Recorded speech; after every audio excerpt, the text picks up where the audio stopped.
Welcome back to CBS This Morning. We begin with this. There is new fallout in Iran after the U.S. drone strike that killed a top Iranian general. Police say millions of people poured into the streets of Iran's capital this morning for a funeral for General Qasem Soleimani. Iran's supreme leader was seen crying as he stood over the casket. His foreign minister tweeted photos of the crowd and taunted President Trump, writing this: "Do you still imagine you can break the will of this great nation and its people?" With Iran threatening revenge attacks, more than 3,000 additional American soldiers are headed to the Middle East. But Iraq's parliament wants to remove all U.S. troops from that country. Elizabeth Palmer has the latest from Tehran. Good morning. Iran has said it's not a question of if it will respond, but when and how. Iranian lawmakers chanted the by now familiar "Death to America" after the Iranian government announced it will all but pull out of the nuclear deal it signed in 2015 and go back to enriching as much uranium as it chooses. Meanwhile, Qasem Soleimani's replacement as head of the elite Quds Force has been named.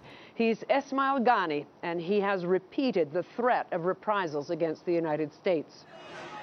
Next door in Iraq, where Soleimani was killed by a U.S. missile, there's also huge anger over the assassination. The parliament has voted to expel the approximately 5,000 American troops currently stationed there.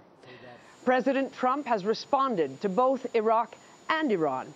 He's threatened to bomb 52 Iranian sites, including ones of cultural significance, an action that experts and diplomats warn could be considered a war crime. Back in the United States, Speaker Nancy Pelosi says the House will vote to limit President Trump's actions toward Iran.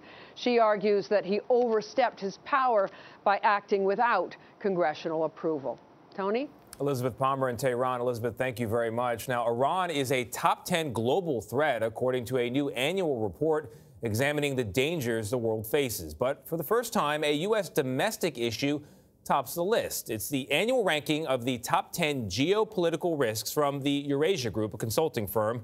And the list said concerns about America outrank worries over Iran, Turkey, and Latin America. Ian Bremmer is president and founder of the Eurasia Group, and he joins us now. Ian, good morning. Morning. I want to get to your concerns about what's happening in this country, but first, with Iran, you say that war is not a likely outcome. That's a lonely opinion at the moment. Walk us through it. Yeah, my New Year's resolution is try to talk people away from the ledge a little bit. Look, people are saying that Trump's trying to wag the dog here, right? If he wanted war against Iran, he has had ample opportunity to show the Iranians that when they were taking and hitting tankers in the Straits of Hormuz, or when they engaged in strikes against Saudi Arabia, taking 50% of the oil off the markets. Trump didn't do anything. Yeah. And indeed, the Saudis decided they need to negotiate with the Iranians as a consequence of that. So what happened is the Iranians have continued to escalate in response to the U.S. pulling out of the nuclear deal. And finally, they hit Americans.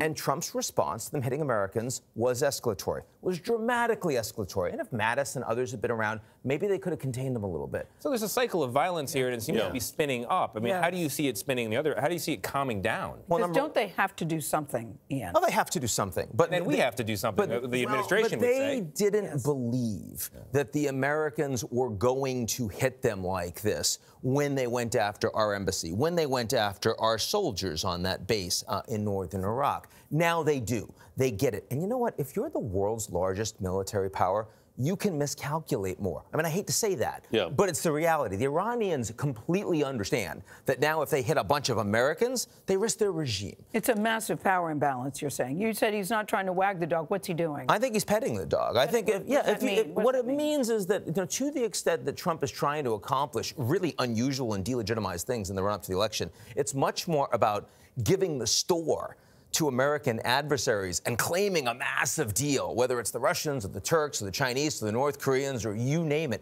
even the Iranians. This was a guy that wanted to have a phone call with the Iranian president, facilitated by the French, back at the United Nations General Assembly to say, hey, let's get a deal. And he still would be willing to engage in diplomacy right now. And to be fair, the Iranians are hardly in the mood for that after having Soleimani killed. But Iran is weaker today than they were when Trump became president, both economically because of the sanctions, but also militarily because of what just happened to that important leader there. All right, let's get to the U.S. and the risk you see here. You see a risk in the election. I do. What's the risk?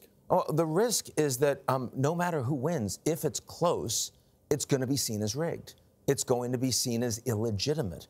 We will now have seen, in a way that's really unprecedented, that impeachment doesn't actually work to contain or constrain against abuses of power of a sitting president. He's then running for re-election. Rigged in what way? That someone's using unfair tactics to campaign, or that the votes are not counted properly? How do you see it unfold? Yeah, I mean, rigged in the sense that when Trump is running after he is acquitted by the Senate, his ability to use and abuse the powers of the executive to ensure that he has a better shot of winning, to not defend the sanctity of elections against external interference, as McConnell and Senate is also not willing to do. If Trump wins, the Democrats will claim rigged. If Trump loses, he's going to say, I didn't actually lose, wasn't a fair election. The outcome and the risk of that, what is the risk? What do you view the risk of that being? The risk of that is that you're going to have a period of weeks or months where you're not actually sure what you voted for. You're not sure who governs. It's like kind of Gore Bush, but without the sudden outcome from Supreme Court, where legislature doesn't necessarily work. I mean, we haven't had that kind of an election in the U.S. since 1876, with the election of Rutherford Hayes, where the election itself didn't work. The election was delegitimized. And I think people don't understand that running into 2020, it's not about World War III, but it's about a real question of Americans of whether or not we're governed. Can we go back to Iran for a second? Sure. Because we said, we know that they're going to have to retaliate. Tony said, and then we're going to have to retaliate to that. Yeah. And you didn't respond. How does this end, though, Ian? I find the whole thing so frightening. Who steps back from the brink? Well, the Iranians are already stepping back a bit. If you look at what the foreign minister from Iran has said in the last 48 hours, he's talking much more about the Americans being forced to withdraw from the region. He's talking, about much more about those sorts of things, and about than he is about hitting American military sources. Interesting that Trump initially said, "I'm going to hit 52 sites." More recently, the tweet was not de-escalating. More recently, the tweet was it might be disproportionate. Might not. I mean, look, if there's anyone we know in the United States that has the ability to forget what he said the day before and do what's convenient for him today, it's Donald Trump. All right. So I just think we should not expect World War III in the near term. All right. I hope you're right, Ian. I hope you are too. Ian Bremmer, thank you. I do too.